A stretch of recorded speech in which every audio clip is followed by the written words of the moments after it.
खत्म करूं। महात्मा गांधी जी मेरे परिवार के नहीं थे, लेकिन मेरे परिवार जैसे ही हैं और इस पूरे देश की यही भावना है सर।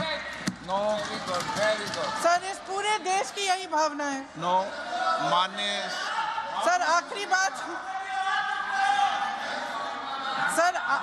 बात ये है, പേരിൽ ഗാന്ധി ഉണ്ടെന്ന് വിചാരിച്ചിട്ട് ഗാന്ധിജി എൻ്റെ കുടുംബത്തിൽ നിന്നുള്ള ആളൊന്നുമല്ല. ഗാന്ധിജി എന്ന് പറഞ്ഞു കഴിഞ്ഞാൽ നമ്മുടെ ഇന്ത്യക്കാരുടെ വികാരമാണ്, അല്ലെങ്കിൽ ഇന്ത്യയുടെ രാഷ്ട്രപിതാവാണെന്നാണ് പ്രിയങ്ക ഗാന്ധി ഇന്ന് പാർലമെന്റിൽ പറഞ്ഞത്. But it also reminds me of a song, of a lyric from my childhood, sir.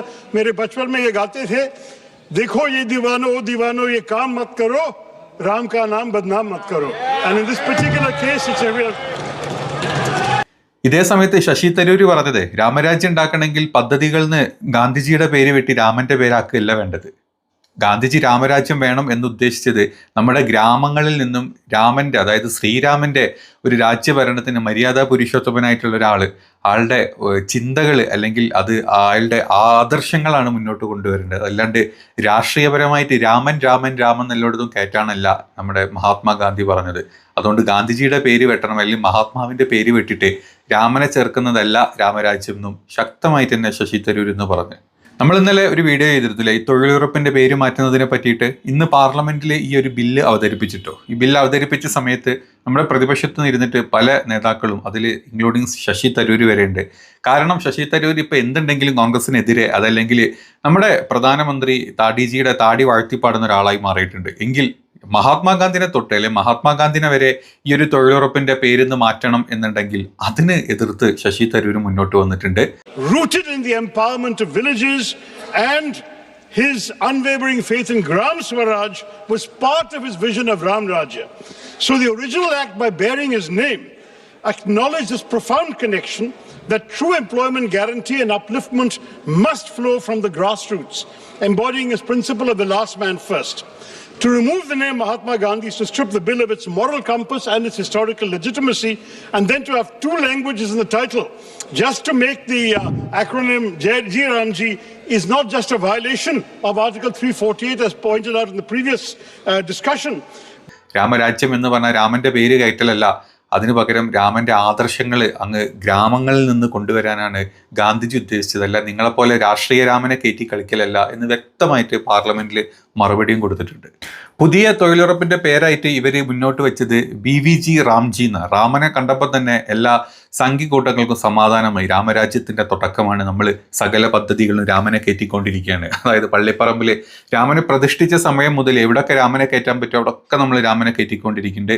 ശരിക്കും രാമൻ ഇതൊക്കെ അറിയുന്നുണ്ടോ എന്ന് ആർക്കറിയാം, പോട്ടെ, അത് നമ്മൾ പറയണ്ട.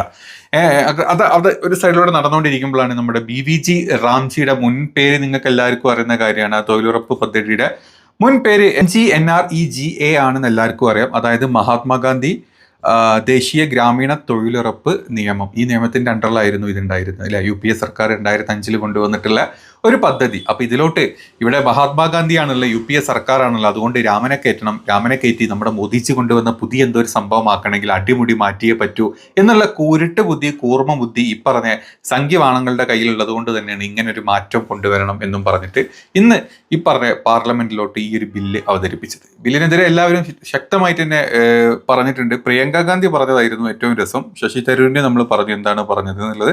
പ്രിയങ്ക ഗാന്ധി പറഞ്ഞത് മറ്റൊന്നുമല്ല, നിങ്ങൾ ഇതില് മഹാത്മാഗാന്ധിനെ പേര് മാറ്റണം, ഗാന്ധി എന്നുള്ളത് എൻ്റെ കുടുംബത്തിൽ നിന്നുള്ള ആരുമല്ല. പ്രിയങ്ക ഗാന്ധിയുടെ പേരിൽ ഗാന്ധി എന്നുണ്ടെങ്കിൽ അത് മഹാത്മാഗാന്ധിയുടെ ഗാന്ധി അല്ല എന്നുള്ള എല്ലാ ഇന്ത്യക്കാർക്കും അറിയാം, സംഖ്യകൾ വെച്ച്. അതുകൊണ്ട് സംഖ്യകൾ ഇപ്പോഴും വിചാരിക്കുന്നത് മഹാത്മാഗാന്ധിനെ നമ്മൾ സംസാരിക്കുമ്പോഴും കോൺഗ്രസ് സപ്പോർട്ട് ചെയ്യുമ്പോഴും ഇത് കുടുംബവാഴ്ചയാണ്, അല്ലെങ്കിൽ കുടുംബക്കാരെ കയറ്റാനുള്ള പരിപാടിയാണെന്നുള്ള വൃത്തികെട്ട തോന്നലുകൾ ഉണ്ടെങ്കിൽ അത് ഈ പറഞ്ഞ സംഖ്യകളുടെ വായിച്ചടിച്ച് എന്ന പോലെ തന്നെ പ്രിയങ്ക ഗാന്ധി ഇന്ന് മറുപടി കൊടുത്തിട്ടുണ്ട്. പ്രിയങ്ക ഗാന്ധിയുടെ മറുപടി സിമ്പിളായിരുന്നു. ഗാന്ധി എന്ന് പറയുന്നത് എൻ്റെ കുടുംബത്തിൽ നിന്നുള്ള ആളുകളല്ല, അത് രാജ്യത്തിന്റെ വികാരമാണ്, രാജ്യത്തിന്റെ മഹാത്മാവാണ് മഹാത്മാഗാന്ധി. പിന്നെ നിങ്ങൾക്ക് പേര് മാറ്റണം എന്നുണ്ടെങ്കിൽ, അല്ലെങ്കിൽ നിങ്ങൾക്ക് പദ്ധതികളിൽ ചെറിയ ചേഞ്ചസുകൾ അല്ലെങ്കിൽ ആവിഷ്കരണം മാറ്റണം എന്നുണ്ടെങ്കിൽ എന്തിന് നിങ്ങൾ ഈ പേര് മാറ്റണം? മഹാത്മാഗാന്ധിയുടെ പേര് മാറ്റി രാമൻ എന്തിന് കയറ്റണം എന്നായിരുന്നു ചോദ്യം. കുറച്ച് ഭാഗങ്ങളുണ്ട്, ഒന്ന് കണ്ടു നോക്കൂ നിങ്ങൾ. हाथ मिलाए तो सर हाथ पत्थरों की तरह। हाँ सर मैं कर रही हूँ, पहुँच रही हूँ, मुझे पहुँचने दीजिए। 1 मिनट लूंगी, मुझे पहुँचने दीजिए। सर उनके हाथ पत्थरों की तरह कठोर होते हैं क्योंकि इतनी मजदूरी करते हैं। तो सर मेरा जो इस बिल पर ऑब्जेक्शन है, सर ये जो कानून है इसके तहत हमारे गरीब भाई बहनों को जो रोजगार की कानूनी गारंटी मिलती है, जो अधिकार मिलता है, वह इस योजना में मांग के आधार पर संचालित होता है। मतलब जहां जहां रोजगार की मांग है वहां इस योजना द्वारा 100 दिनों का रोजगार अनिवार्य है, देना अनिवार्य है। इसके साथ साथ केंद्र से इसके लिए जो पूंजी जाती है वो भी मांग पर आधारित होती है। यानी कि इस योजना के लिए जितने पैसे जहां भेजने हैं, कितने भेजने हैं, वह जमीनी परिस्थितियों पर आधारित होता है और मांग के आधार पर निर्धारित होता है। सर इस विधेयक की अनुसूची 1 में उपनियम 4.1 और 4.2 द्वारा केंद्र को इजाजत दी गई है कि वह पहले से ही निर्धारित कर लें कि कितनी पूंजी कहां भेजी जाएगी। इससे संविधान के 73वें संविधान संशोधन को नजरअंदाज किया जा रहा है। सर महोदय, इसके जरिए ग्राम सभाओं को इस योजना की मांग की जमीनी परिस्थितियों के आधार पर करने का पूरा अधिकार दिया जाता था। ഇത് മാത്രമല്ല, ഇതിൽ വരുന്ന കുറേ കാര്യങ്ങളുണ്ട്. ഇത് ഈ ഒരു സംഭവം നടക്കുന്നതോടുകൂടി തന്നെ പണ്ട് 90% ഈ കേന്ദ്ര വിഹിതം തന്നിരുന്ന ഈ ഒരു സംഭവം 60% കേന്ദ്രം കുറയ്ക്കും. 100 ദിവസങ്ങൾ ജോലി എന്നുള്ളത് 125 ദിവസങ്ങളാക്കി വർദ്ധിപ്പിക്കുന്നുണ്ട്. സംസ്ഥാന സർക്കാരുകൾ അന്ന് കൊടുത്തിരുന്നത് ഇനിയിപ്പം 40% സംസ്ഥാന സർക്കാരുകൾ ഇതിനോട്ട് എന്താ പറയുക, ഈ വേതനം കൊടുക്കണം എന്നുള്ള രീതിയിലൊക്കെ ആണ് ഇതിലുള്ള ചേഞ്ചസ് വരുത്തിയത്. ഇങ്ങനെ നോക്കുമ്പം ഓൾറെഡി പല കേന്ദ്ര വിഹിത പദ്ധതികൾക്കുള്ള പൈസകളും സർക്കാർ കൊടുക്കാറില്ല, പ്രത്യേകിച്ച് ഈ പറഞ്ഞ BJP ഭരിക്കാത്ത സ്ഥലങ്ങളിൽ. അതുകൊണ്ടൊക്കെ തന്നെ മാക്സിമം അങ്ങനെയുള്ള ആളുകളെ പിഴിയാം അല്ലെങ്കിൽ ബുദ്ധിമുട്ടിക്കാം എന്നുള്ള ഒരു ചിന്ത ഇവരുടെ ഉള്ളിലുണ്ട്. കൂട്ടത്തിൽ രാമൻ്റെ പേരും ഇതിലോട്ട് കയറ്റാൻ പറ്റും എന്നുള്ളതാണ് സത്യമായിട്ടുള്ള കാര്യം. ഇതിൻ്റെ ഒരു വോട്ടെടുപ്പിൻ്റെ ഭാഗമായിട്ട്, ശബ്ദ വോട്ടെടുപ്പിൻ്റെ ഭാഗമായിട്ട് ഈ ഒരു കാര്യം സഭയിൽ ഉന്നയിച്ച സമയത്ത് ഏറ്റവും കൂടുതൽ ശബ്ദം ഇതിനെതിരെയായിരുന്നു.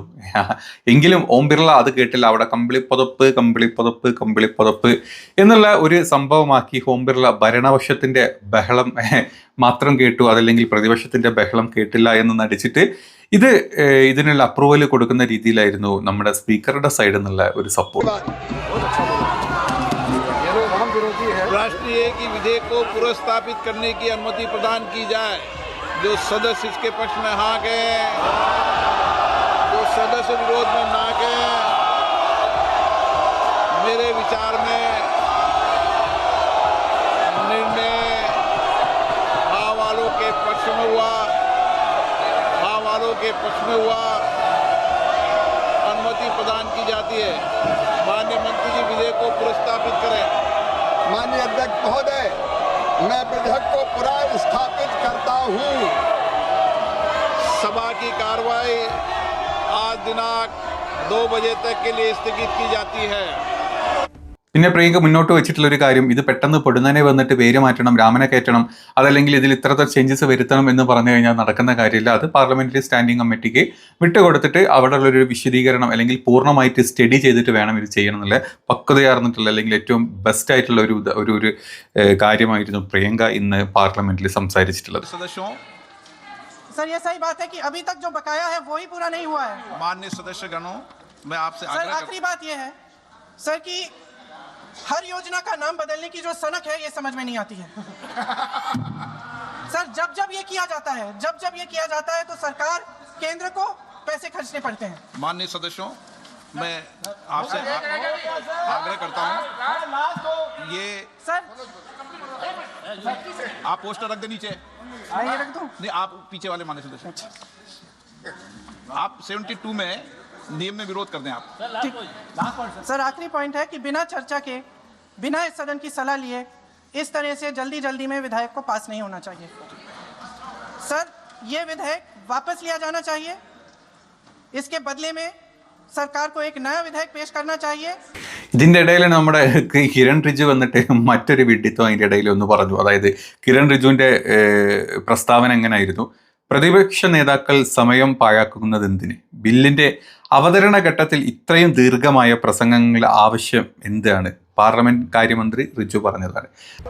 आपने इतना मौका दिया और आप इंट्रोडक्शन के समय में आपने इतने लोगों को बोलने का मौका दिया। मैं आपको धन्यवाद देता हूं, आप हमेशा मौका देते हैं। मगर हम टाइम बाउंड है, हमारे पास बिजनेस है सरकार के पास। मैं सिर्फ और ये सुनने और ये भाग जाएंगे, ये सुनेंगे ना फिर भाग जाएंगे, चर्चा का मांग करता फिर भागेंगे, ऐसा नहीं होता है। जो देश हित में बिल पारित करना है वो तो हम पारित करके ही रहेंगे, लेकिन आप लोग बहस में हिस्सा लीजिए। അതങ്ങനെയാണ്. തുടക്കം മുതലേ നിങ്ങൾക്ക് അല്ലെങ്കിൽ നിങ്ങളോട് എതിര് പറഞ്ഞിട്ടില്ലെങ്കിൽ അവസാനം നമുക്ക് ഓർമ്മയുണ്ട് കഴിഞ്ഞ സെഷന് ഏകദേശം 10-15 ബില്ല് നിങ്ങൾ 15 മിനിറ്റ് കൊണ്ട് പാസ്സാക്കിയത് നമ്മളെല്ലാവരും കണ്ടതാണ്. അതുകൊണ്ടൊക്കെ തന്നെ നിങ്ങൾ കൊണ്ടുവരുന്ന ഈ വിഡ്ഢിത്തങ്ങളും അല്ലെങ്കിൽ നിങ്ങൾ കൊണ്ട തുഗ്ലക് നയങ്ങളെ പറ്റി തുടക്കം തന്നെ സംസാരിച്ച് കഴിഞ്ഞാലേ ജനങ്ങൾക്കത് മനസ്സിലാവുള്ളൂ. അതല്ലെങ്കിൽ നിങ്ങൾ കാണിക്കുന്ന വാട്സപ്പ് യൂണിവേഴ്സിറ്റിയിൽ നിങ്ങൾ വിടുന്ന വിഡ്ഢിത്തരങ്ങൾ കേട്ട് അതിനെ കൈയടിക്കുന്ന ജനങ്ങളാണ് നമ്മുടെ നാട്ടിലുള്ളത്. അപ്പം തുടക്കം മുതലേ നിങ്ങൾ ഈ ജനദ്രോഹപരമായിട്ടുള്ള കാര്യങ്ങൾ എന്തൊക്കെ ചെയ്യുന്നുണ്ടോ അത് മുന്നോട്ട് പറഞ്ഞേ പറ്റൂ എന്നാണ് ഇതിൻ്റെ സത്യം. അത് കിരൺ റിജുവിനോ അല്ലെങ്കിൽ നമ്മുടെ താടിക്കോ അത് മനസ്സിലാവാൻ പോകുന്നില്ല. അക്ഷരവിദ്യാഭ്യാസം താടിക്കില്ലെങ്കിലും മറ്റു മന്ത്രിമാർക്കുണ്ടെങ്കിലും അവരുടെ അല്ലെങ്കിൽ ഭക്തമായിട്ടുള്ള ചിന്തകൾ ഇതിനൊക്കെ എതിരെയാണ് എപ്പോഴും നിൽക്കാറുള്ളത്. അതുകൊണ്ടൊക്കെ തന്നെയാണ് ഇതിനെതിരെ ഇത്തരം ബഹളം പ്രതിപക്ഷം ഉണ്ടാക്കിയതും. അതോടുകൂടി തന്നെ ഓം ബിർള ഭരണപക്ഷത്തിന് സപ്പോർട്ടായിട്ട് അല്ലെങ്കിൽ പ്രതിപക്ഷത്തിൻ്റെ ബഹളം കേൾക്കാണ്ട് ഭരണപക്ഷം പറയുന്നത് മാത്രം കി ജയ് വിളിച്ചിരിക്കുന്ന നമ്മുടെ ഓം ബിർളൻ്റെ നടുത്തളത്തിലോട്ട് ആളുകൾ ഇറങ്ങി അല്ലെങ്കിൽ പ്രതിപക്ഷ പാർട്ടികൾ ഇറങ്ങി ഇതിനെതിരെ ശക്തമായിട്ട് സംസാരിക്കുകയും ചെയ്തു. പാർലമെന്റിന് പുറത്തോട്ട് വന്നതിന് ശേഷവും പാർലമെന്റിന്റെ മുകളിൽ നിന്നിട്ട് ഇതിനെതിരെ ശക്തമായിട്ടുള്ള മുദ്രാവാക്യങ്ങൾ പ്രതിപക്ഷ പാർട്ടി MP-മാർ ചെയ്യുന്നതും നമ്മൾ ഇന്നത്തെ സഭയിൽ കണ്ടിരുന്നു. അപ്പോൾ നമ്മുടെ പാർലമെന്റിൽ നടക്കുന്ന ചർച്ചകൾ ഇതൊക്കെയാണ്. അതായത് ആദ്യത്തെ കുറച്ച് ദിവസങ്ങൾ ഒരു കാര്യം ചർച്ചയ്ക്ക് എടുക്കാണ്ട് ഇവന്മാർ വഴുതി പോവും. അവസാനം എന്തെങ്കിലും കാര്യം ചർച്ചയ്ക്ക് എടുത്തു കഴിഞ്ഞാൽ അതിൽ മറ്റു വല്ല മോദിനെ തെറി പറഞ്ഞു, മോദിന് അമ്മനെ തെറി പറഞ്ഞു, അല്ലെങ്കിൽ മോദിന്റെ കുഴിമാടത്തിനെ പറ്റി സംസാരിച്ചു എന്നും പറഞ്ഞിട്ട് അതിനെതിരെ വെറുതെ സംസാരം ഉണ്ടാക്കിയിട്ട് അങ്ങനെ കുറച്ച് ദിവസങ്ങൾ ഇവന്മാർ തള്ളി നീക്കും. അവസാനത്തെ 1-2 ദിവസങ്ങളിൽ ജനദ്രോഹപരമായിട്ടുള്ള അല്ലെങ്കിൽ ആളുകളെ ബുദ്ധിമുട്ടിക്കുന്ന രീതിയിലുള്ള ഏതെങ്കിലുമൊക്കെ ഒരു 3-4 ബില്ലെടുത്ത് കൊണ്ടുവരും. കണ്ണടച്ച് നമ്മുടെ സ്പീക്കറെ കൂട്ടുകൂട്ടി കണ്ണടച്ച് പാസ്സാക്കും. ഇനിയിപ്പം ആ പാസ്സാക്കി അതങ്ങ് രാജ്യസഭയിൽ എത്തിക്കഴിഞ്ഞാൽ അവിടെ നിന്നും പാസ്സാക്കി അതപ്പുറത്ത് നമ്മുടെ നമ്മുടെ പ്രസിഡന്റിന്റെ അടുത്ത് പേടിപ്പിച്ചിട്ട് സൈൻ ചെയ്യിപ്പിക്കാൻ അറിയുന്ന പാർട്ടിയാണ് രാജ്യം ഭരിക്കുന്നത്. അതുകൊണ്ട് അതിൽ വലിയ അതിശയമൊന്നും ആരും കാണേണ്ട കാര്യമില്ല. ഇതൊക്കെ നമ്മുടെ നാട്ടിൽ നടക്കും. ഇവന്മാർ രാജ്യം ഭരിക്കുന്ന അത്രയും കാലം ഇത് പോയിക്കൊണ്ടിരിക്കും. പിന്നെ ഒരു പുതിയ വാർത്ത എന്ന് പറഞ്ഞാൽ രൂപ ഇന്ന് 90.95 ആയിട്ടുണ്ട്. അതായത് 90 രൂപ 95 പൈസ വരെ എത്തിച്ചിട്ടുണ്ട്. മൂക്ക് കുത്തി പോയിക്കൊണ്ടിരിക്കുകയാണ്. അവസാനം മുഖത്ത് അല്ലെങ്കിൽ മൂക്ക് വെച്ചിട്ട് രൂപയുടെ മൂക്ക് വെച്ച് ക്ഷാ ഞാ എന്നും പറഞ്ഞിട്ട് നമ്മൾ നടക്കേണ്ട ഒരു കാലം അധികം വിദൂരമല്ല. കാത്തിരുന്ന് കണ്ടോളൂ. അന്നും താടിയുടെ താടി പിടിച്ചിട്ട് ഇങ്ങനെ ഗോഷ്ഠി കളിച്ചുകൊണ്ടിരിക്കും, കൂട്ടത്തിൽ സംഘികളും.